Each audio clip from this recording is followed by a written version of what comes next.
Assalamualaikum warahmatullahi wabarakatuh. Perkenalkan, nama saya Fikri Nurjaya dari Prodi D3 Keperawatan 3A. Di sini saya akan menjelaskan tentang intusepsis. Nah, apa itu intusepsis? Invaginasi yang biasanya disebut juga intusepsis, yang suatu keadaan di mana segmen usus masuk ke dalam segmen yang lain bisa berakibat dengan obstruksi atau strangulasi. Yang kedua, ada etiologinya. Biasanya invaginasi terbagi ada yang idiopatik sama kausafik. Yang idiopatik biasanya pada kepustakaan 95. Invagasi pada umur 1 bulan sampai 3 tahun biasanya. Sering tidak dijumpai penyebab yang jelas dan sehingga digolongkan ke infantile idiopathic intuseption. Nah, yang di bawah ini ada kuasatif. Iya, kuasatif. Dan pada penderita invaginasi yang berumur lebih 2 tahun biasanya ditemukan adanya kelainan usus sebagai penyebab terjadinya invaginasi. Biasanya seperti invert macrodevriticulum, hemangioma, limfoma, duplikasi usus, dan polip usus. Dan selanjutnya ini ada manifestasi klinis. Itu gejala klinis biasanya. Yang pertama ada nyeri perut. Perutnya nyeri karena ususnya tadi, yang bersifat kolik, muntah, dan berak lendir darah. Ya, biasanya yang tercolok pada dubur biasanya ditemukan di tonus sphincter ani melemah. Biasanya tonusnya itu melemah. Mungkin invagina dapat diraba berupa massa seperti porto pseudo. Bila jari ditarik, maka akan keluar darah bercampur lendirnya tadi. Nah, selanjutnya ada penata laksanaan. Nah, itu biasanya ada dasar-dasarnya, dasar-dasar pengobatan. Yang pertama ada koreksi keseimbangan cairan dan elektrolit. Yang kedua ada menghilangkan peregangan usus dan muntah dengan selang nasogastrik. Yang ketiga ada antibiotika.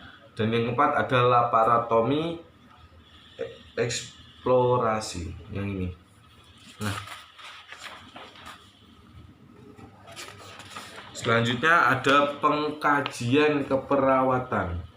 Nah, ini dapat riwayat kesehatan dengan cermat, terutama deskripsi keluarga tentang gejala. Yang kedua ada observasi devakasi dan perilaku praoperasi dan pasca operasi. Observasi perilaku anak, observasi adanya manifestasi intusepsis tadi. Terus yang terakhir ada observasi adanya manifestasi intusepsi yang lebih kronis. Nah, selanjutnya ini ada diagnosanya, ada 3. Biasanya nyeri akut berhubungan dengan prosedur invasif. Resiko yang kedua ada resiko infeksi berhubungan dengan luka pas operasi setelah operasinya. Terus yang ketiga ada cemas berhubungan dengan krisis situasional nyeri. Selanjutnya ada intervensi. Nah, intervensinya yang ini yang post operasi. Yang pertama dengan diagnosa tadi, nyeri berhubungan dengan prosedur invasif. Ya, biasanya tujuannya pasien dapat mengalami nyeri, antara lain penurunan nyeri pada tingkat yang diterima anak. Kriteria hasil harus anak tidak menunjukkan tanda-tanda nyerinya yang tadi. Nyeri akan menurun seperti tingkat yang dapat diterima anaknya tadi.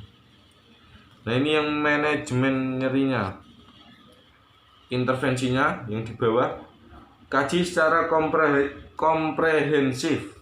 Terus berikan pereda nyeri dengan manipulasi lingkungan, berikan sesuai ketentuan. Cegah adanya gerakan yang menunjukkan seperti membentur tempat tidur. Terus yang terakhir ada ajarkan teknik relaksasi yang terpenting untuk nyeri. Nah, ini ada yang diagnosa yang kedua, resiko infeksi yang berhubungan dengan luka post operasi. Tujuan biasanya diharapkan infeksi tidak akan terjadi atau tidak terjadi atau terkontrol. Nah, kriteria hasil itu harus pasien atau klien bebas dari tanda-tanda gejala infeksi, bisa menunjukkan kemampuan untuk mencegah timbulnya infeksi, terus jumlah leukositnya dalam batas normal, terus menunjukkan perilaku hidup sehat. Nah, ini nicknya, pertahankan teknik isolasi. Terus yang kedua, batasi pengunjung bila perlu, cuci tangan setiap sebelum atau sesudah tindakan keperawatan. Terus yang keempat ini ada bersihkan lingkungan dengan dipakai pasien lain, tingkat intake nutrisinya. Nah, ini yang terakhir, yang ketiga di sini ada diagnosis yang ketiga, cemas berhubungan dengan krisis situasional, nyeri. Tujuannya, setelah dilakukan tindakan keperawatan diharapkan kecemasan pasien hilang atau agak-agak berkurang.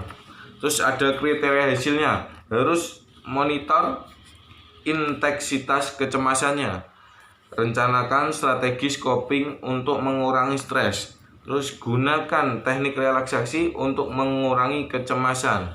Yang terakhir ada kondisikan lingkungannya di sekitar itu nyaman.